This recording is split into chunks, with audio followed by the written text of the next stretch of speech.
Well, it's a little different from your average cubicle. This is a mega fella buncher, one of the most powerful and impressive machines in modern forestry. From sunrise to sunset, you're going to see exactly what it takes to operate this beast, how we manage the forest sustainably, and witness the incredible power it wields. So, grab your hard hat, buckle up, because your day as a heavy equipment operator starts right now. The first thing every morning, before the engine even thinks about turning over, is the walk around. This isn't just a quick glance. It's a meticulous safety inspection. I'm checking everything from the hydraulic lines for leaks to the condition of the tracks. These machines work under immense pressure, and a small issue can become a big problem fast. I'm looking at the cutting head, making sure all the teeth are sharp and secure. A dull or broken tooth won't just slow us down. It can be a serious safety hazard. I check the fluid levels, hydraulic oil, engine oil, coolant. Everything has to be perfect. This 10 to 15 minutes of prevention can save hours of downtime and keep everyone on site safe. Once I'm satisfied everything is in top shape, it's time to climb aboard and bring this giant to life. Alright, we're fired up. The sound of this engine roaring to life never gets old. It's a symphony of power. Before I move an inch, I'm getting my bearings, planning my route for the day. We don't just randomly start cutting trees. This is a carefully planned operation.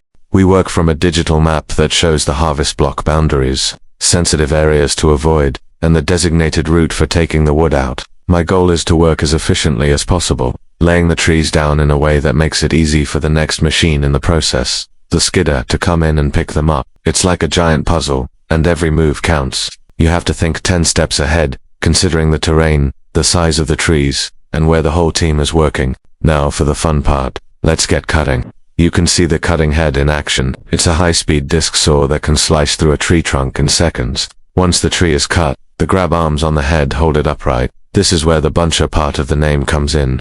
I can cut one tree, then another, and another, collecting them into a bunch before I lay them down. This machine is so precise, I can navigate through the forest, selecting specific trees designated for harvest while leaving others to continue growing. This is a key part of sustainable forestry. We're not clear-cutting everything. We're managing the forest to ensure it stays healthy and productive for generations to come. It takes a delicate touch on the joysticks. People see a massive machine and think it's all brute force, but it's really a dance of finesse and power. As I'm working, I'm constantly assessing each tree. I'm looking at its size, its species, and how it's leaning. I have to position the machine just right to ensure a safe and clean cut. The cab is designed for visibility, with huge windows all around, but you also rely heavily on your experience and instincts. See how I'm laying this bunch down? I'm orienting all the butts in the same direction. This simple step saves the skidder operator a huge amount of time. It's all about teamwork out here, even if you're in your own machine. Every operator's efficiency affects the next person in the chain. From me, to the skidder, to the processor at the landing, all the way to the logging truck. It's a well-oiled machine, and I'm the first cog in that wheel. Around midday, it's time for a quick break. Not just for me, but for the machine too. I'll shut it down, grab some lunch, and use the opportunity to do another quick walk around. I'm checking the saw teeth again. Cutting wood is tough on them and they can wear down fast. I'll also refuel. This beast has a serious appetite for diesel, and we need enough to get through the rest of the day. This downtime is also a good moment to check in with the site foreman over the radio. Get an update on the overall progress, and confirm the plan for the afternoon. Communication is absolutely critical out here. We're often spread out over a large area, so our two-way radios are our lifeline, keeping us connected and safe.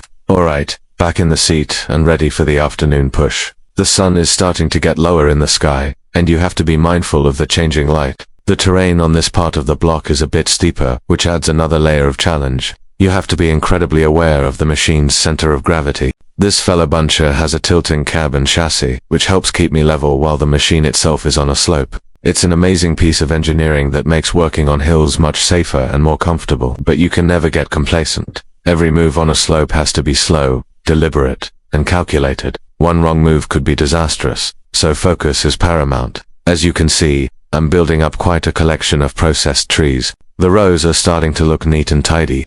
This is what we call building a mat. Sometimes, in softer or wetter ground, we use the trees we've cut to create a temporary road, or mat, for the machines to drive on. This protects the ground from damage and prevents us from getting stuck. It's another technique that highlights how we try to minimize our environmental footprint. It's not just about harvesting wood. It's about being good stewards of the land we work on. Being an operator is more than just running a machine. It's being a problem solver, an environmental manager, and a safety expert all rolled into one. As the day winds down, the focus shifts to finishing the last few rows and preparing the site for the next day. I am making sure all the bunches are laid out perfectly for the night shift or the next day's crew. You never want to leave a mess for the next person. We tidy up the area, ensuring there are no stray logs creating hazards. The goal is to leave the block safe and ready for the next phase of the operation.